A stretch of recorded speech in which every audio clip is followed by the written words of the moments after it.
Welcome to The Explainer. Today we're digging into the 2017 paper that pretty much turned the entire field of artificial intelligence on its head. This is the breakthrough that made things like ChatGPT possible, and it all kicked off with one simple but incredibly powerful idea. So, let's just jump right in with a question that really gets to the core of this whole thing. See, before this paper, AI models had to read sentences just like you and I do, one word at a time.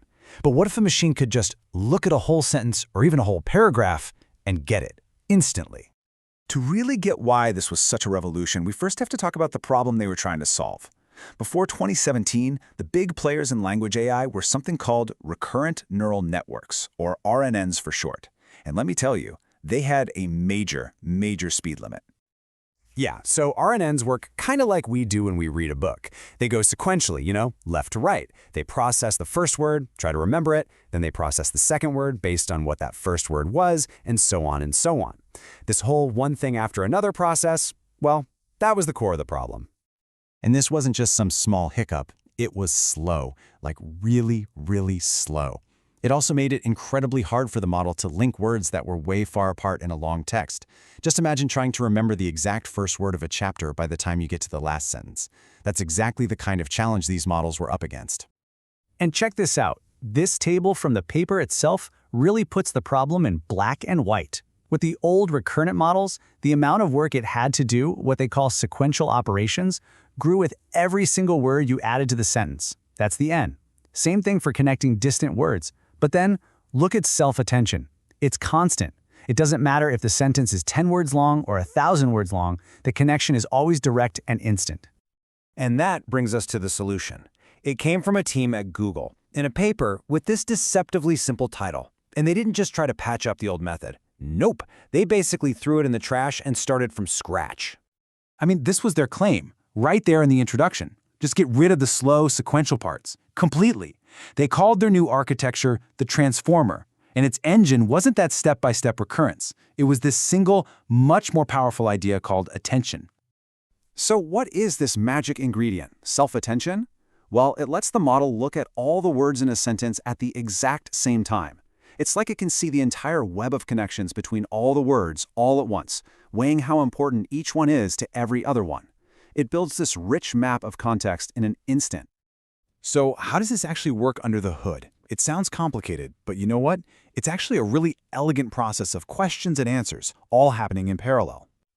Okay, think of it like this. It's a super sophisticated search engine, but just for one sentence.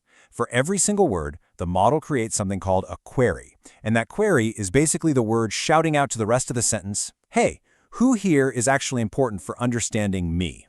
And the cool part is, this happens for every word simultaneously. Each word's query gets compared to every other word's key, which is like its label or topic. If a query and a key are a good match, the model knows those two words are important to each other. It then pulls information from that word's value, the actual substance of the word, to build a brand new, context-rich understanding of the original word. But the researchers figured out that asking just one kind of question, well, it wasn't enough. It was way more powerful to do this whole attention process many times in parallel, each one asking a slightly different kind of question. And they called this multi-head attention. In the original paper, their model used 8 of these parallel attention heads. So you can think of it like having a team of 8 different specialists all looking at the same sentence. One might be the grammar expert, another is looking for deeper meaning. Maybe another one is tracking who did what to whom, all happening at the exact same time. Okay, but wait a minute. This raises a huge question. If you throw out that step-by-step process, how on earth does the model know the difference between the dog bit the man and the man bit the dog? I mean, totally different meanings, same exact words. So how does the model know? Well, the answer is a really clever trick. The model basically injects a little bit of extra data, a positional encoding, into each word before anything else happens. It's kind of like giving each word a unique GPS coordinate for its exact position in the sentence. That's how it keeps the crucial order of the sentence straight. Okay, so that's the theory. But the billion-dollar question is, did this wild new idea actually work? Or was it just a cool concept? Well, the results were absolutely stunning. They didn't just move the needle. They completely shook the entire field of AI research. So the test for this new architecture was machine translation, super difficult stuff, like translating English into German and French, and they measured how good it was using a standard metric called the BLUE score. All you need to know is, higher is better.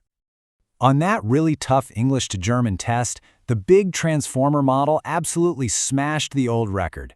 It hit a BLUE score of 28.4, which was just a massive leap forward. Now, you have to understand, in this field, researchers fight tooth and nail for a tiny fraction of a point of improvement. So getting over 2 full points better than the previous world best models, I mean, that was just mind-blowing. It was practically unheard of. And this chart just says it all, doesn't it? On the left, that's the score from the previous best system, which, by the way, was a super complex combination of multiple models. And on the right, you have the single transformer model. It wasn't just a little bit better, it was playing a completely different game. So why does this matter so much? Well, the transformer wasn't just better, it was also way more efficient. Because it wasn't sequential, you could train it on tons of modern computer chips, like GPUs, all at once. And that meant you could train it on enormous amounts of data, much faster and cheaper than ever before. And that, right there, is what opened the floodgates for the massive AI models we have today. And really, that's the punchline. This one architecture, the transformer, became the fundamental blueprint for almost every single major language model that came after it. So yeah, every time you chat with an AI, or get a translation, or have code written for you, you are looking at the direct legacy of this one incredible paper. Which kind of leaves us with one last big thought. At the end of the paper, the authors said they were planning to use this same powerful idea on things like images, audio, and video. And guess what? That is exactly where the entire field of AI is headed right now.